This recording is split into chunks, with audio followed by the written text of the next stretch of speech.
Business with a servant's heart. Welcome to the podcast. Inspiration, motivation takes. Listen to the podcast. We're all about to talk about life. Our guests will share their life story. We want you to success in life and business. We're ready and we will start shortly. We're gonna talk about life. We're going to speak on business. You're gonna shine bright. We are going to witness business with a servant's heart. With hosts Steve Ramona and Ray. Inspiration, education talks. Listen to the podcast. Steve Ramona.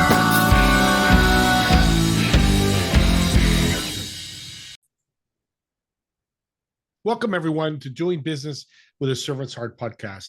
I'm your host, Steve Ramona. I'm thrilled to have you join us today. This podcast is dedicated to exploring the idea of doing business and living life with a purpose, serving others, and yes, achieving success. We believe when we approach our work and our lives with a servant's heart, we can truly make a difference. We created this show so you could be motivated, inspired, and educated by my wonderful guests to impact your world. Whether you're an entrepreneur, community leader, or simply want to bring purpose to your daily life, this podcast is here to support you. And while you're listening to this incredible show, I want you to think about who you're going to serve today and what impact you're going to create today. That's the key word. Let's not wait till tomorrow. Let's create impact today. Today's episode is brought to you by our amazing sponsor, Pantheon Alliance. It's a referral marketplace mastermind where high-level income earning business owners and entrepreneurs gather to build events, workshops, and build their networks together to grow. Imagine the heights you'll grow when you join this community. If you have any questions at all or more information, just reach out to me after the show. With that being said, impact can come in many different ways, but I think from a business standpoint, coaching is one of the best ways. And this coach has done a lot in his life. He's a young man, but he's still done a lot. And he's going to talk to us about how to be high performance. Markus, welcome to the show. Thank you very much, Steve, and thank you also for having me. Really appreciate that. You're very welcome. I want to jump into high performance. It's used a lot in sports, car racing, things like that. What's your definition and thought on high performance coaching? Well, I think high performance can be taken in any discipline, whether it is sports, whether it is business, whether it is just, let's say, being a human being. And the definition for that is that when for most of the things you need to have some physical capabilities, you need to be good in what you are doing from a physical perspective. But then when it comes to being really the high performer, then you have to add something to your physical ability, which is your mental ability, which is finally the understanding, the knowledge, and the awareness that your physique, your body, your mind, and your soul need to be balanced in a certain way so that you can really get to your high performance level. In your eyes, what does a high performance business look like? In my personal eyes, it has a lot of meaning. It is not just a business for doing the business. I think it is always depending on what level of value are you able to add to the lives of others. That's basically, and if you deliver the value that is perceived by your community, by your customer group, as the value you would like them to perceive it, then you are at a high performance level. Yeah, that's great. Is there a difference between a business owner that's got 5,000 employees and making 100 million a year in sales to that solo entrepreneur when it comes to high performance?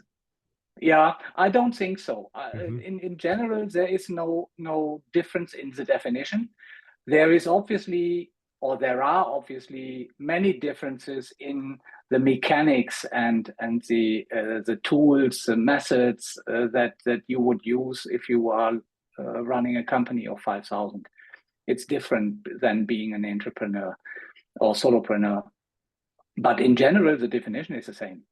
Yeah, just a different Same freeway, different lanes. I love that. It's just a little different. And you work with both. So you can work with the high-end multi-million-dollar company, the solopreneur that does 250,000 a year as whatever they're doing.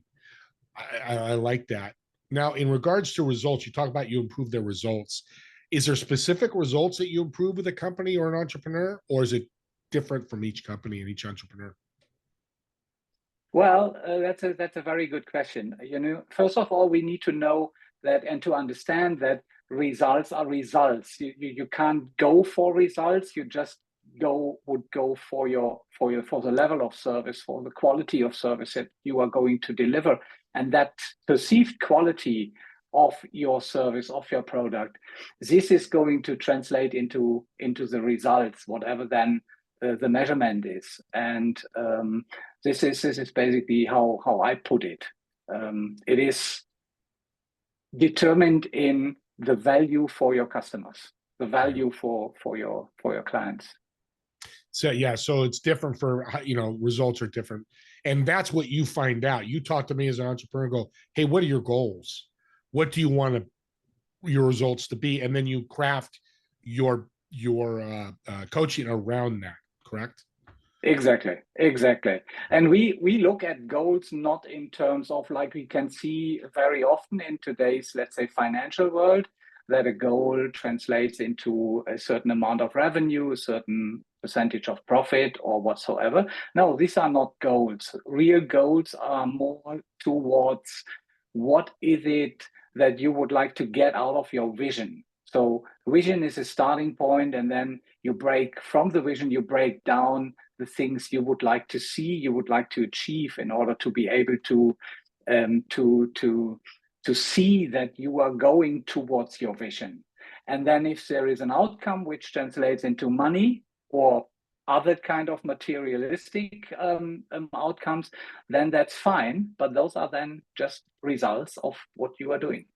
Yeah, I love that, Markus. That's so well said, because so many people tie their results not to their vision.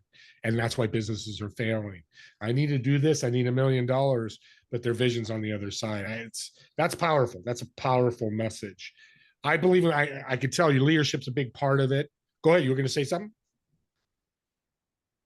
Sorry, no. Oh, I thought you were going to make a comment. Oh, I was just nodding and then agreeing to what you said, Steve. Yeah, See, he's from Germany. I like that as well. Yeah, we're still learning each other. He lives in Germany. That's why I love doing podcasts. We can learn internationally. Servant leadership. This is a servant podcast. You're a servant, I could tell. What is your definition of a servant leader? Putting your personal goals, objectives, opinions behind the ones that are good for the people you are responsible for. Dive a little deeper in that. So give me an example of that. It's such a great comment. Give me an example that people can have an image.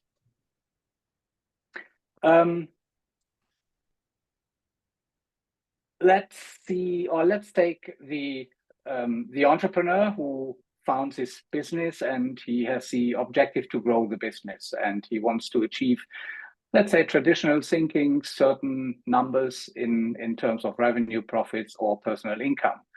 In order to achieve that, he could go and just force the people he's hiring, and he force himself, of course, in doing what he has to do or what he feels he has to do or the people have to do, just to achieve those goals.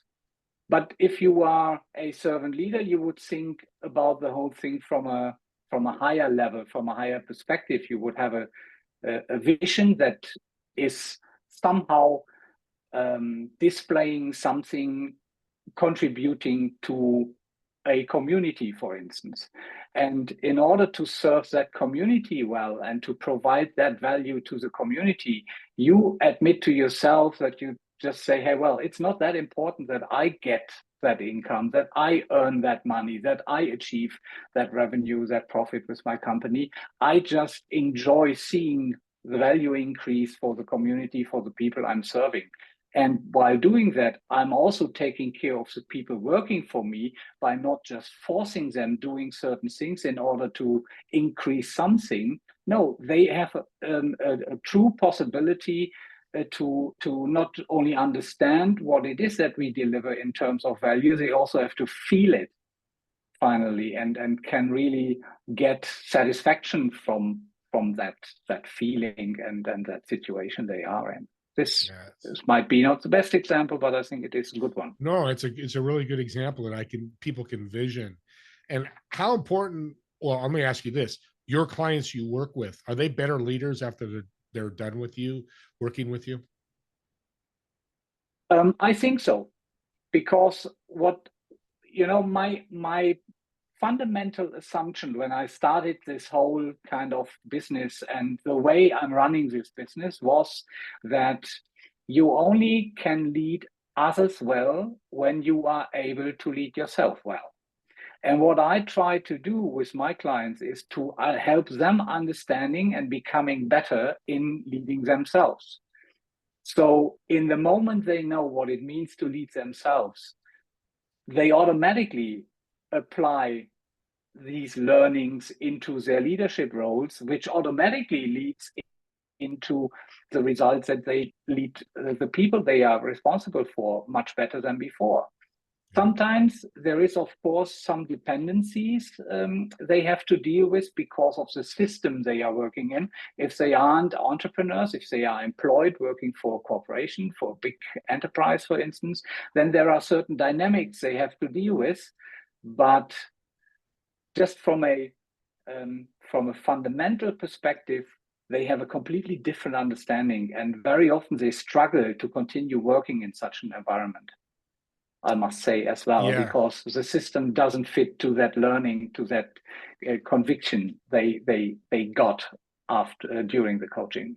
Yeah, it's like taking a circle peg and put it into a square hole. They're just not a fit. I'll never fit. And a servant heart will say goodbye. Not in a bad way. Say, hey, you're not a fit here. Let's either find something here or find something outside the company. And that's what I teach people exactly. all the time. And there, absolutely. And there are plenty of opportunities. And if people once have gotten the idea to open up their mind, to start into that development process of growing their minds, then they will also get complete new and different perspectives. So self-awareness sounds big here too.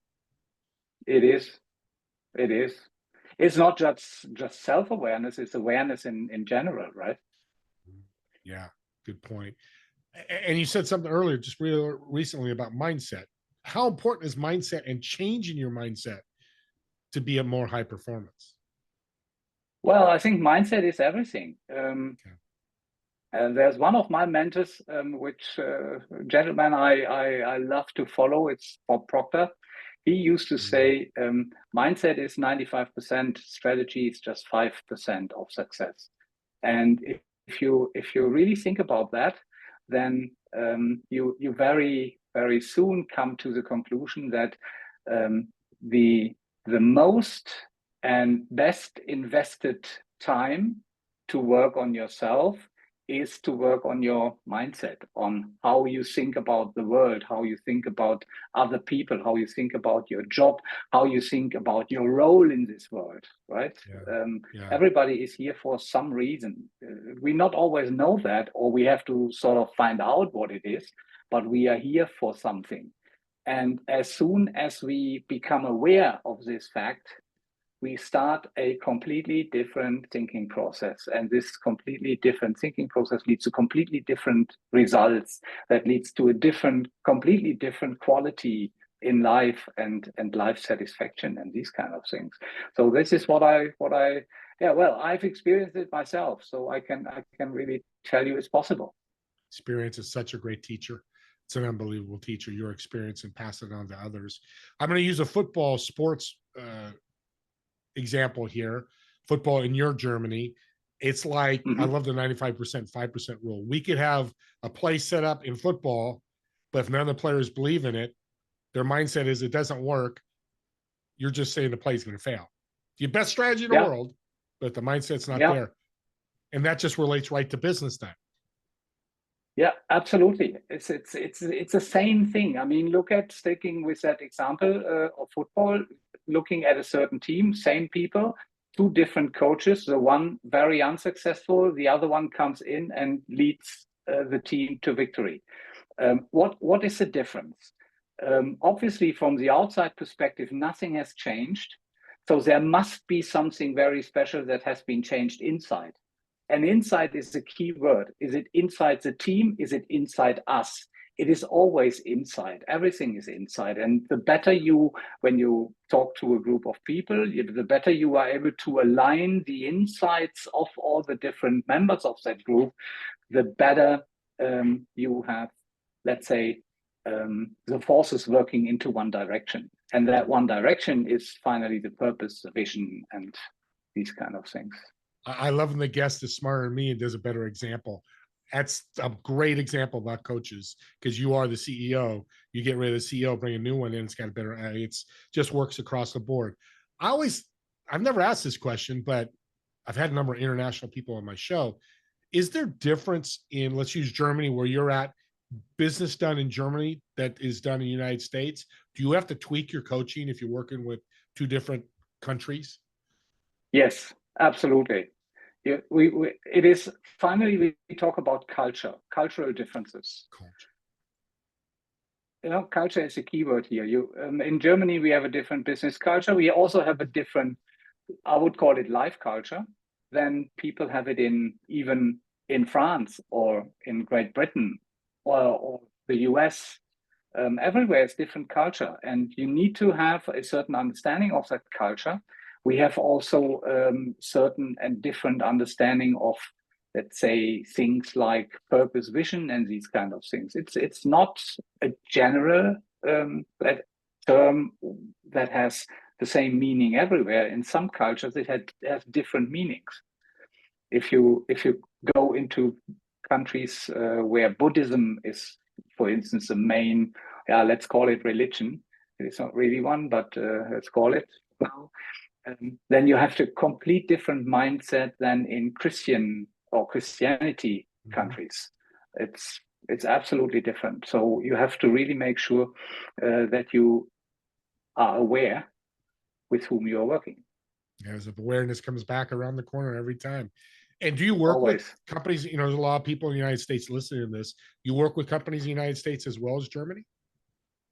Well, I used to work a lot in the United States in my past career. I used to be a salesperson. I was traveling the world doing international business a lot in the US and worked for US American companies. I also, I'm approaching, let's say, people in the US or in other countries. I don't work within borders or just Germany. Currently, I don't have a client actually from the US, but I have a lot of people from the US in my community I'm talking to and trying to explain what I'm doing and how they can benefit from what I'm doing. And Okay, US folks, you want high performance, reach out to my man Markus. He will make you high performance and create the high performance that I love. In coaching, well, let's talk about this. In business owners, what is one mistake that's pretty standard across the board that you see with clients? They don't spend enough time working on themselves. They do not sharpen their tools, let's say, right? If they are walking every morning in the same forest with the same tools, with the same help, and trying to get more result by just working harder. I think people need to spend more time on reflecting, on analyzing what has happened in the past, what did go well in the past, what didn't go well, what are the things they wanted to achieve, but what it is it that they might now want to achieve, and to adapt and adjust and to tweak all these little things and to make sure that their toolbox is always on the best or in the best shape. What tips do you give your clients that you see that they're not getting enough personal development, growing themselves? The most important thing is make a plan of the things that which are important to you, and and then allocate time for doing these important things. You know that Eisenhower matrix where he's talking about the urgent and the important things. I think it is super, super, super important to understand what it is that is important to you, what is really important to you. Most people, when they talk about importance, they think of income, salary, and cars and these kind of things. But this is not important at all. You know, important is, for instance, your health is important. Are you dealing properly with your health? Important is we talked about mindset. Do you think you have the right mindset for what you are doing? If you have no idea how to deal with that, there are people out there you can talk to and you can ask for help. They will help you, and they definitely will give you a better idea than you have now. And just to allocate certain of these elements, these really important elements, and schedule consciously time to just work on those things. That is the most important thing, I would say, at all. The next step then is accountability. That's an important aspect of this. And that's what you help with? Yes. Yeah.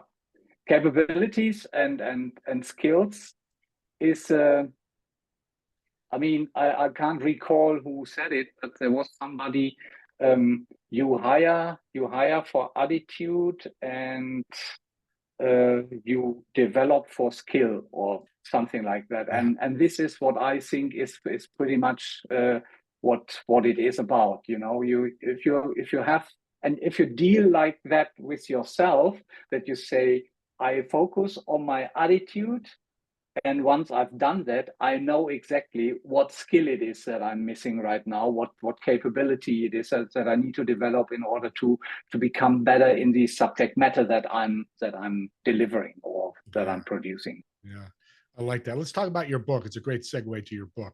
Tell us about your book. Well, the book is called True Leadership Comes From Within. And besides the fact that for I don't know, I think 20, 30 years almost, I was really passionate about writing a book, but I never made it. And now I finally finished it. And it was kind of a, how do you say that in English? Such an ignite moment or celebration. Yeah, something like that when it was finished. And I was really also had this moment of inspiration when I said, this is exactly the content that I want to write about. And it is about this observation that I had, that people struggle with what I understand as leadership. People struggle with getting direction for themselves in their lives, and people have actually not really a good understanding, I would say, how they can get there. And I just have written in this book my own story, because it was a roller coaster ride in a I think like everyone has, but it was my personal, and so it felt much more intense for me. And then based on that story, I had my learnings. My whole life changed. The whole direction I had for my life has changed, became in order, so to say, after that.